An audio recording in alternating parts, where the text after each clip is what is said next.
Violeta is the founder and CEO of Violeta Potter Global. She has a vision that women of color showing up in the highest levels of leadership, influence, and economic power will lead to racial and gender equality. Through her work as a mindset coach and vision and conversion strategist, she guides her clients to elevate their minds, their lives, and legacies. Her collaborative book, Women Who Influence, launched to the top of Amazon charts on March 27th. That was like last week. Oh my goodness. We have a brand spanking new author and superstar amongst us. Violeta, you ready to rock this? Awesome! Woohoo! Cool. Well, thank you so much for taking time out of your busy launch schedule, and I'm sure you're doing everything you can to get the message out and get this book in people's hands. So thank you for coming on our show and sharing with our audience today. No, thank you for having me. I'm so happy to be here. Absolutely. So we love diving right into the question and the theme of today. Today is, what is the gift? So Violeta, how has this principle of looking for the gift in life, seeking that, searching for that, always being present to there's some deeper meaning, there's some deeper level of understanding, of gift, of lesson, of wisdom in everything you do, how has that affected you in your life? Well, I think that's just central to everything that I do and everything that I believe and my life in general. I believe, life itself is a gift, and I want to make the absolute most of it. God put me here for a reason. He made me the person that I am. He gave me the desires that I have. And, this gift of life, I have to use it. I only have one of them, and I want to create more good and, just use it to the fullest. And it's just runs central to absolutely everything that I do. And, it's taken a while to get through those fears because we all have them, of course. But now it's just time to step right up because there's no more time left. I don't know how much time I have, and I have to use it to the fullest, and I want to leave that legacy for my child. I think a lot about my child. I have a 2-year-old. So that really drove me to say, okay, that's enough. You've been dilly-dallying for too long. Like, it's enough. Let's go. Let's use this to the fullest. So I'm very happy about that. Yeah, well, we're going to dive into that journey about what did you have to go through to get to this place of valuing your time. And I'm sure having a child really helps accelerate your drive for legacy and a step up to the plate and stuff. And before we get there, why don't you share a little bit more about what you do? What is a vision and conversion strategist, and just fill us in? Yes. So I started by being a conversion strategist and copywriter. I always wanted to start my own business, and I didn't know exactly what it would be.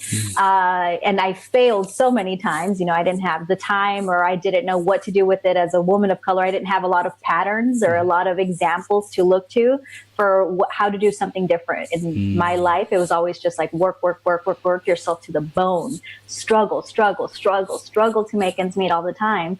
And when I had the chance, I just didn't know what to do. I didn't know what patterns there were. When I saw like Latinas that were making it, it was always, the booty shaking, sexy, exoticized woman. And I was like, well, that's not me. That's not who I am at all.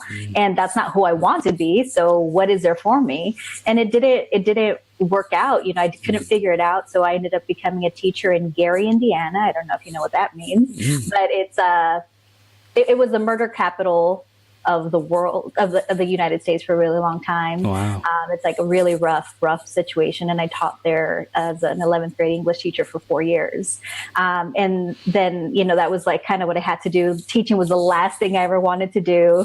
I never wanted to be that. And there I was as a teacher telling kids that they can go out there and do everything and do whatever they're, whatever they set themselves to. And I would show them these inspirational videos, and then I would be in the back crying because I'm like such a hypocrite. And that was, when I had the chance, but I also felt I couldn't leave. I was like, it's hard to get good teachers here. It's hard to do to do the thing. But when I got the gift of my child, it was like my out, that teaching was just such an intense job and I couldn't be a good teacher and a good mother. So then I started searching, got into online business, realized that I had the gift for copywriting and started copywriting and started helping people make sales, 100 sales in 3 days, big high conversion rates. I got into like a really high level mastermind with Joanna Weeb, the copy hackers, some like really great people. I like kind of just launched into this really awesome place. And I always wanted to help, like the struggling entrepreneur or the woman of color, but I didn't know how to relate both of those things in my business. I was like, oh, you can't talk about race. That's not okay. Like as a woman of color, you're kind of taught, like, you just do it. Like you don't even talk about it. You don't address it.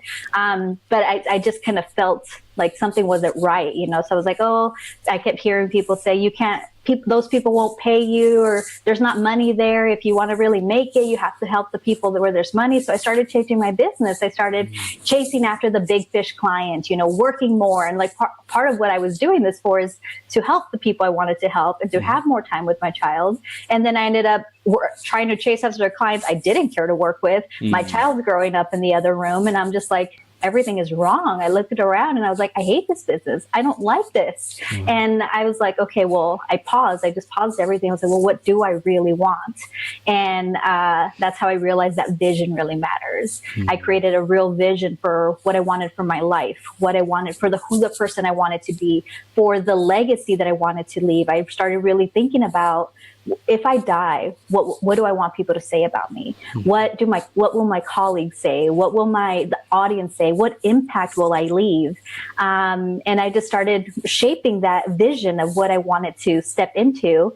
And then the next step was, okay, well, why can't I have that? I was like, I started realizing, I was like, well, why am I not doing that now? And then that's when I realized that I had all of these ideas. For a long time, I was always, because the woman of color thing, I was like, this can't stop me. This will never stop me. I was the first one in my family to go to finish, get a college degree. My dad didn't even graduate high school, but he's the smartest person I know, by the way. He taught himself English by reading the dictionary. He's like one of the, he can tell you, he can teach you, he can school you on history. He's just so intelligent. Wow. But, so like I had all of these great firsts, but still, I needed to do something different. So I was always the woman who, like, I was like, this can't stop me. I'm just going to work. And there was a setback. No, there's no setbacks. You just pick yourself back up. And I never let myself really deal or face those failures or really see them. But that also meant I never let myself see my successes. So I was always in this hamster wheel, like I had this idea before all of this came up that I would be the one that changes things for my family, and that I would be the one that changes our entire narrative. And I was just always like on that hamster wheel, like work. But I never seen like, oh, hey, you actually already done that. It's like, maybe it's not at the level that you want, but you've done it. You've actually done it. You graduated from college. You have more stability. You're creating more stability for other people. But I never never paused to see any of it, the good or the bad, that all of that stuff was just bottled in. And I realized I was just spending so much energy, like most of my energy was spent in keeping that bottled up. Like I had to keep this face of the strong, tough girl who's like just going to make everything happen, But when nothing would work, I was like, well, something's broken, something's broken. Why isn't it working? I realized, okay, I have to search deeper. The problem is deep within. So that's how the story goes of how I became a vision coach and a vision strategist is what I call it, because I still really believe in business, because I believe business is the way that we can uplift ourselves and create our own opportunities when nobody else is going to open the doors for us, especially for people who often don't get any doors open for them. It's like, well, create your own door, create your own opportunity. But I also know that we have to do this mindset piece, because without this mindset piece, all this other stuff is never going to work, because no matter how hard you work, that's like my story, no matter how hard you work and how much you put in, if you don't deal with what's inside, you're subconsciously limiting how far you can get in the way. Exactly. It's always going to get in the way. So that's just, like the glazed over story of how I got here. Awesome. So you help your clients now with their vision, get clarity on that. Like, what do you really want? Why is this important to you? What's the legacy that you want to leave? as well as the conversion side of making their business more effective, getting their messaging down, copywriting too, if you're able to help them with that as well. So you really do both of those to help them succeed in business. Yeah. Awesome. I love it. I love it. And I love how it was started too, because your life lacked vision and you felt like you were on that hamster wheel. And for everyone who's listening, how many of you have felt like you have been on a hamster wheel? How many of you have, or at least experienced that at some time in your life, felt like you're just going and going and going, but not really seeing the results that you want? You have an opportunity to stop that pattern, to break that loop and step into a new future, to step into a new reality by, one, designing the vision, like Violeta said. And then two is like, how do you actually go do that? How do you fulfill on that? And Violeta got around amazing people. She learned the skills that she needed to learn. She remembered her why she was doing it for her daughter, so that she stayed driven, showed up all the time. So I just love all that you shared there. I'm curious, were there any specific moments where you hit a roadblock or a really difficult time at any point in your journey, and you gained like a pearl of wisdom? You received a gift from life, and I'm curious if you have any of those big breakthroughs or ahas that you can share with our audience.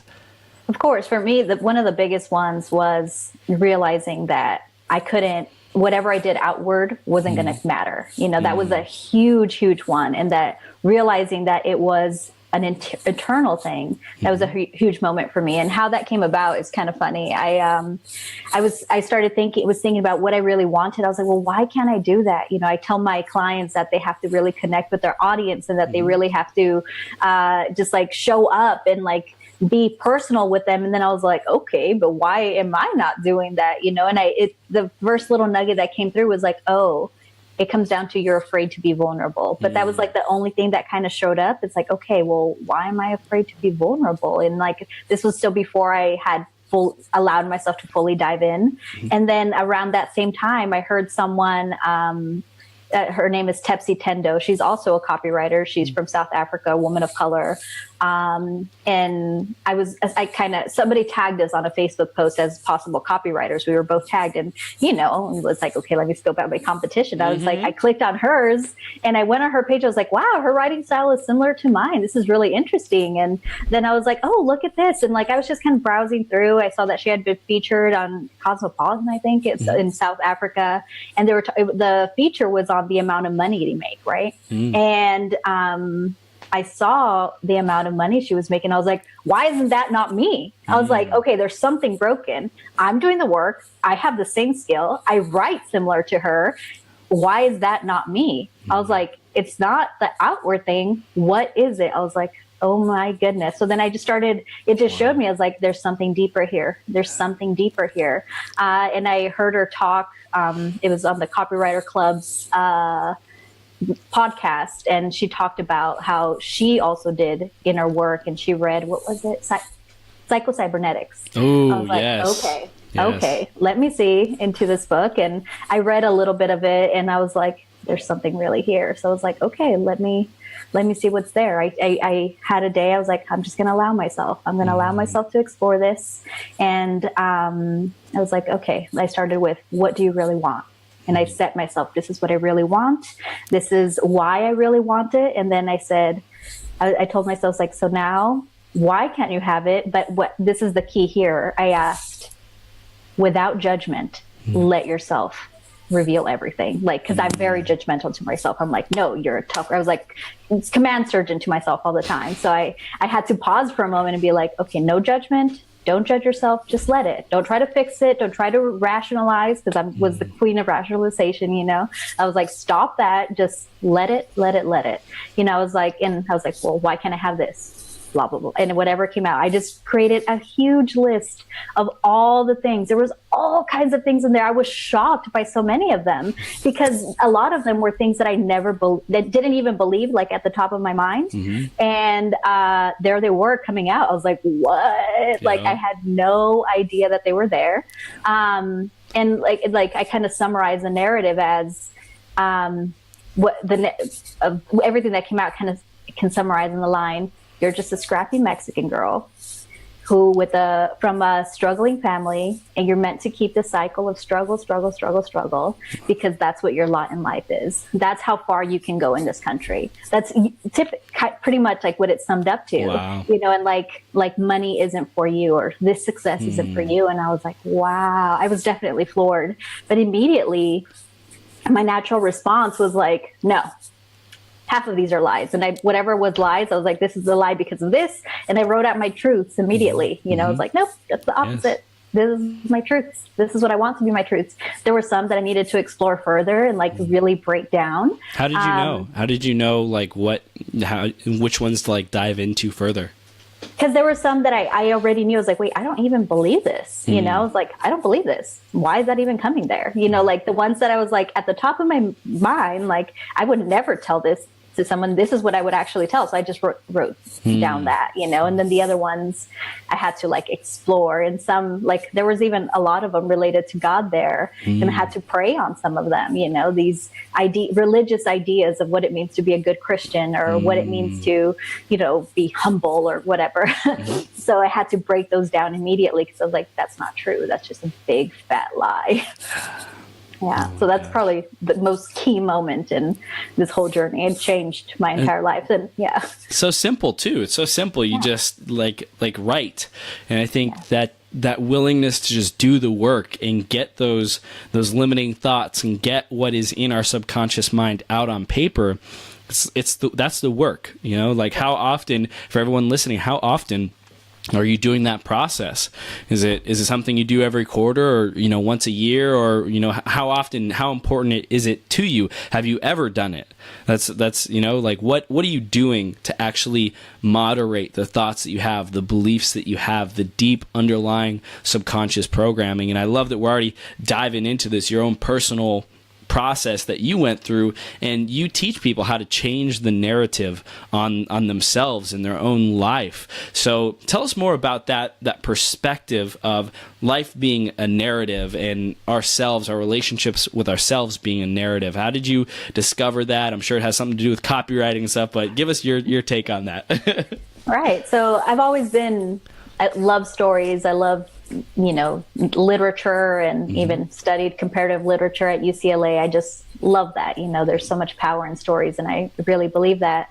But I realized, I realized during this process is I have created a story of who I am as a person. So things like, I used to be like I think I saw somewhere that you live in Santa Ana. I went to Santa Ana High School, and that's where I grew up. So I grew up in Santa Ana, and in Santa Ana, where there's primarily the majority, especially Santa Ana High School, but 99% Mexican. I was like this punk rock girl, I was like the different girl, so I always had my narrative as like, I'm the cool girl, like I'm the cool girl that's different, and that's who I was. And we create our story based on things that we've allowed into our own life. Like we create our own narrative. It's kind of like we create our character of who we are. And as we grow up, we keep some things and we lose some things, and some things like become deeply embedded. Like for me, I had a really hard time going to bed early because I'm a cool girl. Cool girls don't go to bed early. Like I can't be cool and go to bed early. Like people who go to bed early are lame, and I'm not, right? And the funny thing is that those are not things that we do like consciously, or that we do like think, but we create these narratives for ourselves, and some of them we pick up from our family or from what the world has told us, how the kind of the character we've played amongst our group of friends or in our classroom. We pick up the stories of how we fit in the world, right? Or how we're perceived, and we, judge ourselves against these things. So like all marketing is, and like brands, is creating a picture of who you are, right? Like, oh, I'm a Coke person, not Pepsi. And it's some of that has to do with what you believe. For me, Coca-Cola has to do with my family. I grew up drinking Coke. There's memories around Coca-Cola, right? So it's like, oh, I can't be a Pepsi person because I'm a Coke person. And that's part of my narrative, because that's, what you've had in your history. But yes, we just like create these stories, and people start thinking that's just who I am as a person. Those are my traits. They think that that's just their personality and that they can't change it. It's permanent. It's set in stone. I am the way I am. And if you don't like it, screw you. Yes. People get defensive about their identities too.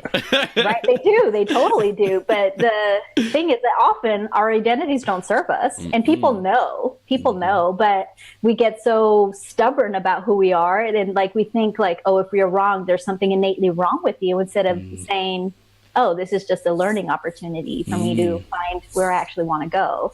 And that's, one of the things I've realized, the failures that we've had in our life, for example, those become things that come into our story that we often adopt, because we're so hard on ourselves. We often adopt to mean, oh, I failed then that means that I'm just a failure, because when I was going somewhere, I failed and I didn't get to my destination. So that's a fail. Instead of thinking, oh, like I was on my way to a destination, I failed. Oh, that's just a detour. This is my learning point. Let me get back on track. But we're not taught that either. I was a teacher, and I hate that about education, that it's all about pass fail, A or no A, and it's like either you get on the wall or you don't get on the wall with, your amazing test score. And we don't teach children even how to learn from the failure, how to use that as input, a data point to course correct and get to where we actually wanted to go, But so it's like all of these things feed into our story. And the cool thing is that we're the authors, and that at any moment, we can change our story. We can course correct. We can create a new narrative. And the things that we don't like about ourselves, we can change or harness in one way or another to help us in our journey, to help us get to where we want to go. Like, nothing is ever set in stone. And at any moment, anybody can do this. And that's what I love about life and being an author of my journey, Yes. I love it. I love that perspective of, we're the author. We get to say whatever things mean, right? Like, I had a Post-it note on the side of my shower. It said, every time I step into the shower means I am becoming a billionaire, right? And it's like, it's completely like irrelevant, but I created the meaning. Yeah. And I set this context, I set this frame, I set this narrative of my life. When I get into the shower, when I'm in this, this sacred space of relaxation, of rejuvenation, of whatever it might be, I get to become that person. And someone, people out there, you might be saying, well, that's pretty ridiculous, Chris. I don't see that. But you could say, every time I step into the gym, I'm becoming stronger and stronger. Every time I step into the gym means I'm even more disciplined. I'm even more healthy. I'm even more whatever, alive, vital, confident, whatever meaning you want to say that relates to whatever you're working on. Maybe it's sales. Every time I pick up the phone and make a sales call means I'm getting closer to the yes, means I'm providing a better future for my kids, means I'm getting the life of my dreams, whatever you want to say. But we can create that meaning, and that is so freaking powerful. I love that you said that. It's awesome. Yeah. And that's kind of what I did within my story, So part of the things was, when I created the vision of who I wanted to be, I gave myself reasons why, and the thing is, we have these big expectations or ideals like, oh, if I do this thing, then I've done the thing. Right. So, for example, being healthier, I wanted to get more movement. I'm still working on that, by the way, get more movement in. I work on my computer. I'm like often locked and tied to my computer, but I need to move, and I also have a child. So like now I take more breaks, even if it's like I stretch for 2 seconds. Oh, look at you proving that you care about your health. Like I'm eating healthier. I cut out lots of things in my diet because I noticed how they were affecting me. And every time I do that, I'm proving to myself that I am that thing that I've always wanted to be, So I kind of want to get into the process of what I did to break down some of these ideas, So like the idea that I was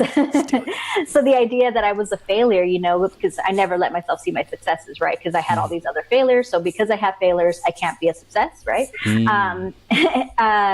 So I let myself see all my successes. I wrote down all the things that I had done. I was like, look at this amazing things. Like, so then the limiting belief, you're not a person who produces success. I was like, well, is that true? Like, look at all of these successes that you had.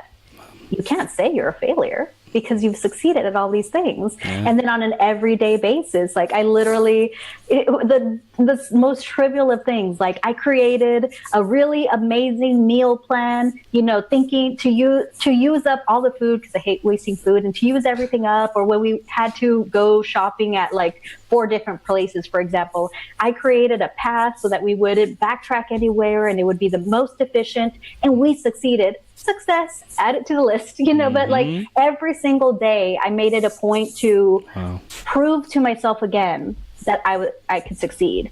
Every single day I gave myself a little thing, like I tried to reinforce the belief that I'm a person who loves exercise. That one was too far of a reach because I couldn't love exercise, but so I reframed it. I said, I'm a person who cares about my health. And I gave myself the reasons why: my son, being able to do more of what I want. And I was like, okay, I'm going to start with the most minimal thing, 5 squats. I did 5 squats. Look at you caring about your health, you know, like giving myself reasons and proof that I am that thing that I want to be, you know. And like, I think if everybody paused to do that, you know, we judge ourselves based on our defaults and our negatives and our failures. If we pause for a moment and say, are you really that? Is there evidence to the contrary? Are there times where you haven't been that? Then if that's the case, then you can't tell yourself that you're that one negative thing that you believe yourself to be, because you have evidence to the contrary. There's literal proof. And if you need to, put it up on your wall. Like, nope. Negative mind, that is not true. Look at this proof that I have here, you know, because our negative mind comes up all the time. It happens to me too, you know, like there are times, like, for example, with this book, I'm like, yes, I'm ready to go. And come launch day, I was like, clamming up. I was ready to hide. I was like, I can't show up. Like, I can't let people see my face all day. Like, what is happening? Like, who do you think you are? I was like, no. First of all, show up just as you're feeling, you know. Second of all, no. There's proof to the contrary, you know, and like I showed up and like worked through it. You know, I spoke about having that feeling, but it comes up all the time. It's not a one and done kind of thing. You know, the process of growing into who you want to be or who you're here to become is an everyday process, you know, and you just have to, but the most important part is you have to be compassionate to yourself. It's like you have to be your number one cheerleader, your best friend, and treat yourself how you would treat your best friend. You have to be super nice to yourself, you know, just because, I mean, maybe nobody else does that for you. You have to do it for yourself. And that's it, you know, like if it's only you, eventually somebody will see, you know, but like who is it that you're doing it for anyway? I always think about my deathbed. I think about that all the time. Like, even if nobody appreciates what I do, how will I feel about myself at the end? I don't want to sit there hating myself, like hating myself for wasting this one life that I got. I don't want to do that, you know, so I do it for myself, you know. Yeah, they talk about the eulogy letter. Like, if someone's going to read your eulogy, what would they say about you? I think that's a great exercise for everyone who's listening to do as well. If you haven't done that, think about when you're on your deathbed, and you know, there might not be a bunch of people, or there may be, whatever the case might be, but think about what you want people to say about you when you're gone. And of course, this is how you feel about yourself and who you know yourself to be. But when you leave an impression on other people that you showed up a certain way, that you had a certain level of character, integrity, ethics, kindness, respect, abundance, these people around you will say great things about you because you will have left your mark on them.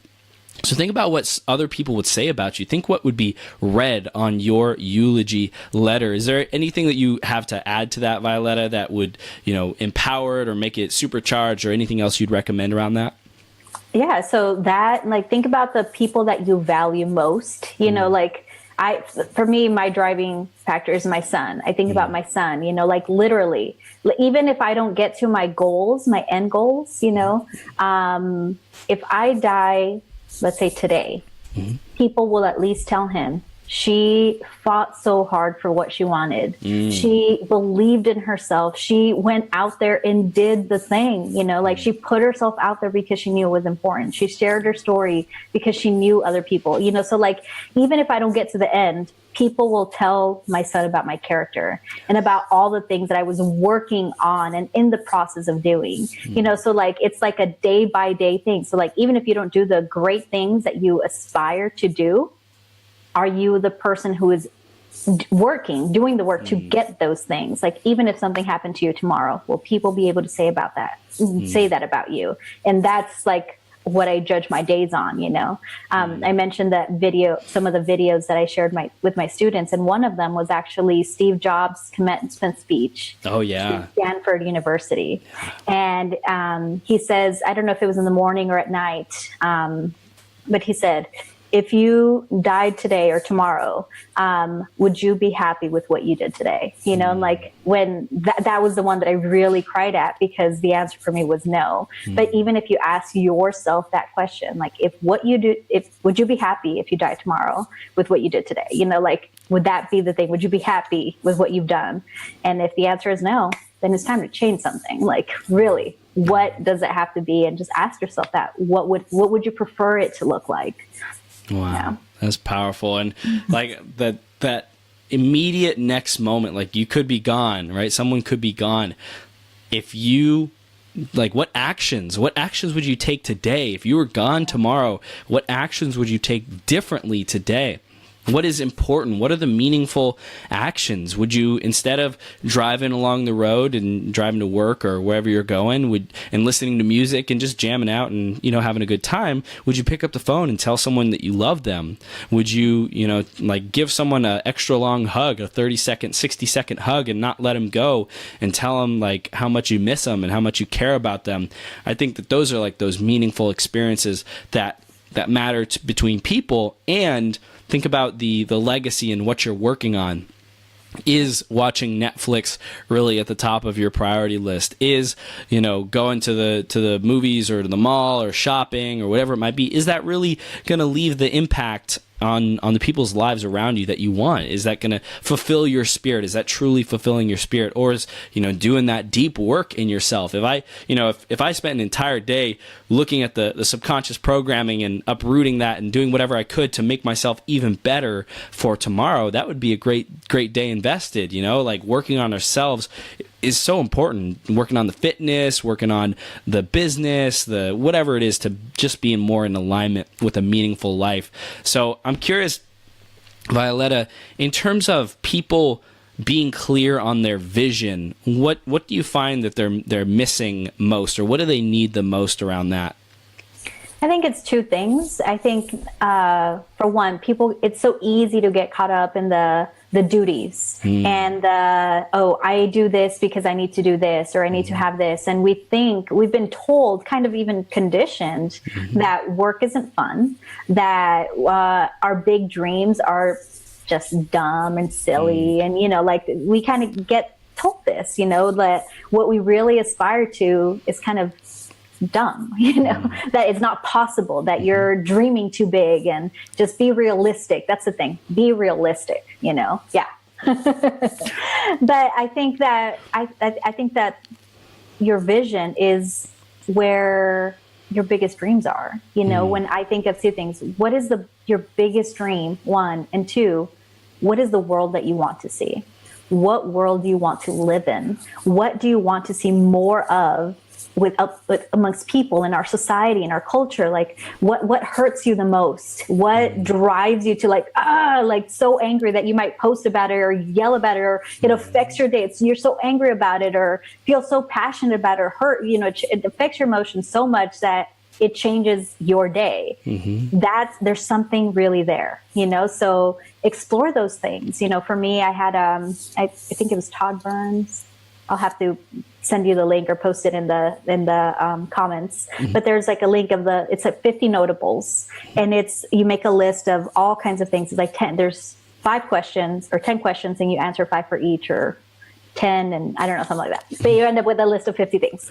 And it's like, what makes you passionately angry? What makes you want to change things? What drives you to compassion, and your list is there. We all have our things, that we want to see more of. And it's good to explore those. And that's one thing. Second thing is remembering, the be realistic thing. For me, I was like, I am tired of hearing all of this inequality. I am tired of hearing about all of these racial issues. And for a long time, I didn't even touch it. I wouldn't talk about it. I wouldn't post about it. But because I thought that's just too big for you. I had my scrappy Mexican girl who's just supposed to struggle, like who's going to listen to me, right? So I thought that's just too big for me. What can I do about that anyway? And a lot of people are like that. I see it on Facebook. People are angry about so many things, but they don't think they can do anything about it, but that's a lie. That is such a lie. Even talking about it, I'll just use me for an example. I've been talking about race now in my business because I think it's an important thing.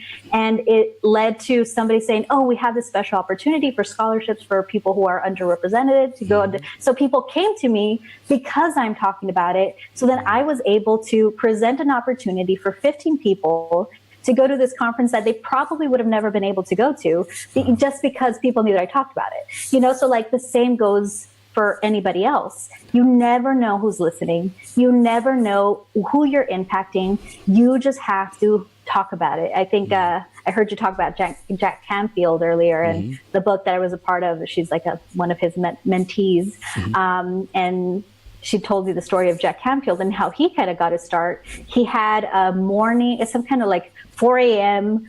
interview in like Minneapolis or some really random place, where you're like, okay, nobody is watching this, right. But somebody was watching, and they were so impressed with him that they contacted him, and that's kind of what got his start from like this place you wouldn't even imagine. So you never know who's listening, So if you feel passionate about something, talk about it, like even just that little thing. One, it'll fuel your soul, two, like you might just impact, even if you're just impacting your circle. You impact one person, that person can impact others. I've been thinking a lot about the ripple effect these days, like even if you touch one person, that person may touch another, and that person, and it just keeps going. It just keeps going. So there's no problem too big, like the way that I see it, it's like every small drop of good, every small movement towards making change will create a bigger change that you even imagine. So yeah, just let yourself dream. Think about what makes you passionate or makes you really feel something, and talk about it. Nothing's too big. You can do it. I love it. And I love how you said tap into both sides of the emotions, because a lot of people think, oh, what inspires you? What gets you excited? What fires you up? But they often don't look at what enrages you, what gets you pissed off, what infuriates you about some kind of injustice or condition of the world. What can you not tolerate or stand? And then how can you, take the element of that and put it into your business or your life, so you're actually taking action on it and making progress on that cause. And I also loved that you said every action, every step, every drop makes a difference, because we have this awesome thing called time. And time is a multiplier. It's an exponential factor in all the stuff that we do. And we could share with just one person, and that would be a great ripple effect. They might, go take different actions or share with someone else. But if we share with one person every day for the rest of our life about something that we're passionate about, like we're gonna have a freaking army. We're gonna have a movement, because we stepped up and we said, this is what I'm committed to. I'm committed to this voice, this message being alive in the world, this cause having a voice, having people know about it. So I love that you said that, and it's really that one step at a time mentality. In terms of the strategy, how do we best really take that vision and start executing on it? Is there anything that you can give us around conversion, around just like being able to be more influential with our visions? Yeah, so the strategy first, this is something that I did in my business and that I see everybody doing. They think, ooh, I want to start a business, or I want to do this thing, right? And they think of their end goal. I want to be super successful and I want to be this great thing. And then they're like, okay, what strategies do I need? What do I need to do? What do I need to do? Like, they get so stuck in the what and how, but they never actually define the where. It's like getting into your car and driving without having your destination. And so many people do that. So first, like, that's why the vision is so important, and not just like I want to be rich. Well, what does rich look like? What does success look like? And like, to be able to create your definition of success, you have to be able to acknowledge all the successes that you have had, like create a very clear picture. And you're like, okay, thinking about this legacy piece as well. What do I want people to say about me? Like for me, I thought of my brand. I want people to feel like they can come to me. I want to be people to know that I'm a genuine person, and that to have like a brand that makes people feel good, and that it shines a light on things, and people feel like that I'm an approachable human being, right? And I was like, well, okay, so then this is where you start with the strategy. Well, to get that, what do I have to do? It's like, well, you have to be very transparent in how you speak. You have to take people on your journey, and you have to show people that you're this, right? So it's like, okay, I want to be a leader, but I was like, but I don't want to be like those leaders that just tell people what to do. I just want to be the leader who's like the 2 steps ahead of you, and I'm going to come back and tell you what I've been doing, so that and what mistakes I went through, so you don't have to go through the same thing. There's all kinds of different kinds of leaders, but to be able to do that, I had to define what I wanted that to look like. That way I have a very clear idea of what I need to do to get it. So like the same with anything in your business, like, well, I want a business that just reaches millions of people. So then one-on-one work is not for you. Don't even start there.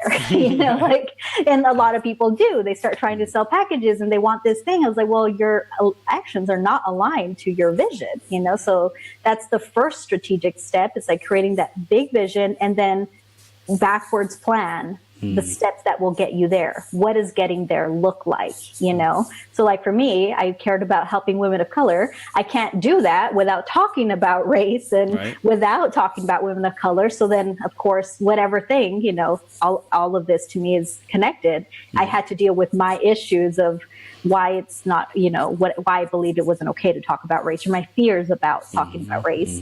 And then being able to take those aligned actions, of course. And then when it comes to strategy, like the actual conversion piece, it's like, don't just start selling. Don't start selling to sell, like get to know your people. A lot of people think like, oh, it's an online business. Like you just put it out there, you run ads. And I've seen so many people waste so much money on ads. And I was like, no, you don't even need to go there. Just get to know people, let people get to know you, show them what you're about, give them value. And then once you get to know them, they'll tell you what they want from you. Like you don't even have to create a product and try to sell it, that they don't even want. You'll never do that if you're bringing them along the journey, I think selling, people are so put off by selling, selling is an ugly thing. And, if you think that selling is an ugly thing, there's some limiting beliefs there that you have about selling, and that you have about money, that you have this idea that money is ugly, that it is evil, that selling is, bad, but it's not, Stop it. Exactly. Stop it. So like if those ideas are crossing your mind, there's some limiting beliefs there. Let's just put it out there. You need to crush those if you ever want to have hopes of actually selling something. Yeah, and look deep too, because I know sometimes people might say, "Oh, I don't have any limiting beliefs around money. I'm good. I love money. Please, But like when you actually dig into it, what did your parents say about money? When when the bill shows up in the mail, how do you feel? There's all these different places we can look about how we really relate to money and any area of life and any kind of limiting program that we have. So I love that you touched on that. That's perfect. Yeah. I mean, when I did my limiting beliefs thing, like literally, so you look at every single thing that you want, and I wanted money, but then I was like, but money, I was like, okay, well, what is it there that's about money, so like that, all of that came out as well for me. But yeah, so with the strategy, of course, you're going to have to look into that and then think about, like people have been exchanging money for services forever. Yes. Yes. It's even in the Bible, for people like that, like who believe like, oh no, you just give or you serve just out of the goodness of your heart. People still need to eat. Yeah. People still have bills to pay. There's still life. Yes. So like money is just part of the service. It's just an exchange for value. That's all that it is. I'm giving you something, you give me something in return. And like, if you got to think about it on the most basic level, you don't go to Starbucks and don't give people money, right? There's like, I want that. Here's my money. You give it to me. It's the exact same principle when you have your own business. And there's nothing dirty about that, right? Like, it's just an exchange of, goods. That's all that it is. Goods and money and value. That's all that it is. So work through those issues and then create with your audience in mind. Create, it's not about you, like you might have a really great idea, but maybe nobody wants that. So always vet it, always talk to your audience. What is it that they're looking for? And like, if you do things and it doesn't work how you thought, look at the data. There's always data, like there really always is. So like, if you're doing X thing, let's say you're doing a show every week or a show or whatever, but only one person watches, it's like, well, okay, well, why is that? Is it that the time is off? Is it that the way that I'm talking about it is off? And like, just test. There's always tests that you can do. You can ask people, and like, you get that by knowing your audience, So, one of the things that once I had all of this vision stuff, I was like, okay, I need to change things in my business. I had tried to sell things and had never worked. I was like, well, duh, you never got to talk to them. So I was like, okay, no more sales. I put out a call to have a 20-minute talk with me. And I was like, it's just a talk. And in return, like, I'll ask you some questions. I want to get to know you. In return, I'll give you a free strategy. I offer 3 things: free copy, like 10-minute copy review, 10-minute strategy session, or a $5 Starbucks gift card. Nobody took me up on the gift card.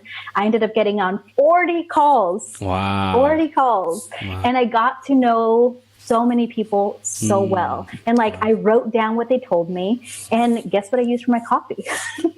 What they said. Exactly. And like, that's the biggest tip for conversion copy, is like, you don't write anything out of your head. It's not about being creative. It's not about being super crafty and like super clever. It's about reflecting back what they want to see. They will tell you. You just have to be patient for them to tell you, and like, it's about setting a strong foundation. People are eager to sell right off the bat, but it's not going to work anyway if you're not thinking about who you're selling to. So if you start with getting to know them, you're setting yourself up for more success down the road. It's like, you're starting out right. You're doing like the pre-work that a lot of people like to skip right over, and do the thing right.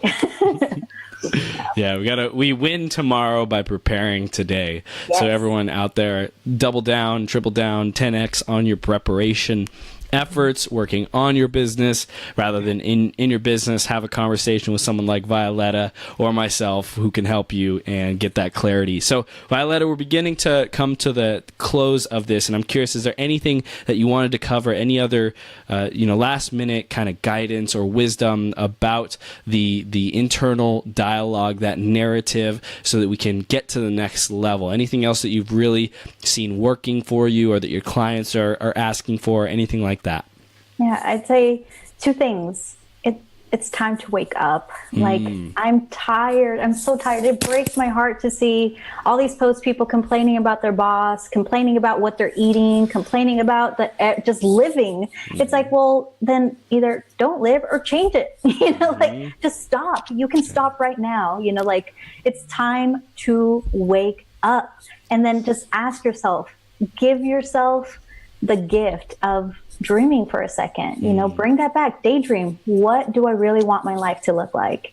And then ask yourself, why can't I have that? Why can't I do that right now?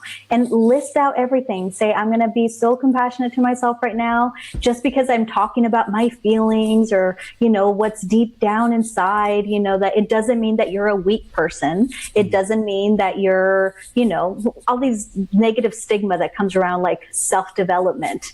There's no negative stigma. If you're unhappy, you need to self-develop. Yes. So like, let's just do it. Let's wake up. Let's change things. If you don't like who you are, if you don't like how you're living, just let's do the thing. Like, it's time to just wake up. We don't have time, like we need everybody. I think we're in a world or in a time where we literally need everybody working for good. We're in a time where people are feeling so much anxiety and anger, and it's time, like, wake up. We need all of us. We need all of us to come and create more good, create more of those ripples.